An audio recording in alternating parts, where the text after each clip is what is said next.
Surviving skeptics at home and instant peace demanders abroad, Ehud Olmert has reason to feel satisfied.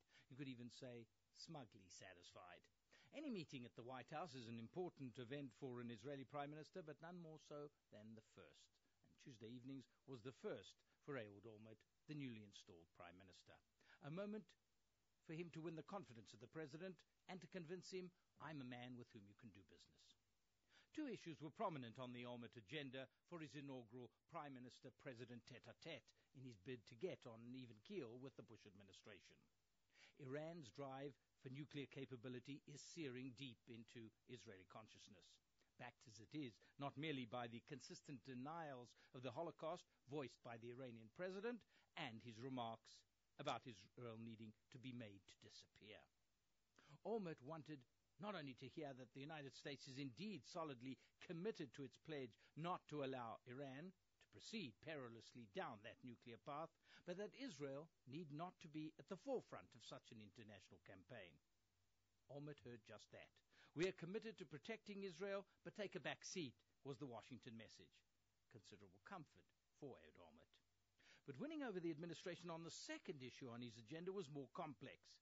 It involves the vaunted Olmert plan for what has come to be known in Israeli political parlance as convergence, a euphemism literally for a withdrawal from sizable chunks of the West Bank, including many of the outlying Jewish settlements that have been set up over the past 30 years, and to bring those settlers back into Israel or to transfer them into large settlement blocks near the 1967 border and around Jerusalem, areas which Olmert envisages remaining under Israeli control. The problem was to convince the President of the merit of his plan when Washington remains committed, first and foremost, to the internationally backed roadmap for peace, and for negotiations with the Palestinians towards any new agreement, not unilateral Israeli action, as happened when Ariel Sharon last year led Israel out of Gaza lock, stock and barrel. Olmert's task was to break the conundrum between Israel not seeing to be a naysayer to peace efforts, while yet pursuing a policy which seeks to bypass the give peace a chance now lobby. How, in effect, to keep peace now mongers at bay is an effort Israel wants to pursue not only in Washington. France, for instance, has been indulging in this kind of peace seduction effort, first with a gigantic pyrotechnic display off the Tel Aviv beach, and then by erecting a huge tent for peace in Jerusalem between the western, Israeli, and eastern Palestinian sides of town. Peace is emblazoned on the tent in 50 different languages, as if to say, see how great peace will be, succumb to its charms. That's what Paris is urging Israelis. But can peace be resurrected simply by being declared a noble goal? How anachronistic, how out of sync with on-the-ground realities. If there's one thing on which Israelis and Palestinians now concur, it's that there is no immediate peace horizon between them. The sobering experience endured by each people of a failed peace process has left them hankering for something else, something more pragmatic, something to help extricate them from confrontation now. This is in no way to underscore the arguments of the doom-laden anti-peace forces on both sides of the spectrum, who contest that there is no way on earth that Jews and Arabs can ever sufficiently accommodate the other's interests in the single land and so successfully coexist as peaceful neighbors.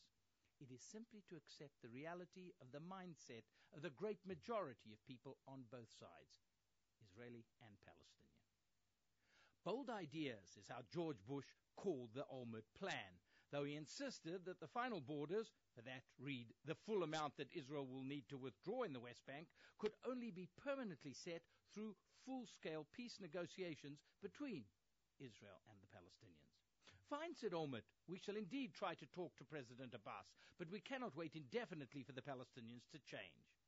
And ironically, it was here that Hamas and its steadfast insistence in not recognizing Israel that may have helped Olmert convince the Americans not to nix his convergence plan at source, and to see it as running concurrently with efforts to make progress through negotiations with President Abbas. Hamas in power, in effect, reinforces the Olmert argument that negotiating a peace deal is simply not feasible at this stage. And there was a further boost, an interesting one for the Olmert position, when on the morning of the White House visit, Palestinian Prime Minister Ismail Haniyeh told the prestigious Tel Aviv Daily Haaretz that Hamas is ready for a long-term ceasefire if Israel were only to withdraw back to the 1967 borders. To that, Olmert could respond, yes, we too have our interim, long-term, permanent, temporary plan. It's called convergence. It involves that withdrawal on the West Bank unilaterally. It will guarantee long-term peace efforts much more than fruitless negotiations. That's the Olmert position. Instead of preparing to shoot down Israeli plans for withdrawal in the West Bank and removal of settlements, something, incidentally, which never happened, not even once during the 10 years of the peace process, France and all friends of peace ought to be working out ways to hoist the Israeli government of Ehud Olmert on its own petard of the withdrawal plan.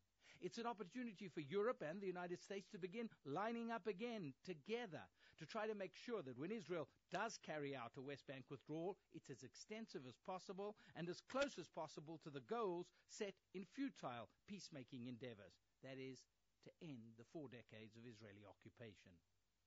The green light given this week by Washington to the concept of unilateral withdrawal, once the yellow light of attempted negotiations with the Palestinian president has been passed, is a good start for the Olmert vision. Now he will have to convince his people at home that he can implement his promise in practice, and also to convince the Palestinians that such a withdrawal is in their immediate interests as well. It allows them to get on with state building of their future state, with or without Hamas at the helm, without either side, Israel or Hamas, having to go through the unpalatable step of recognizing one another. Parallel unilateralism, it might be called.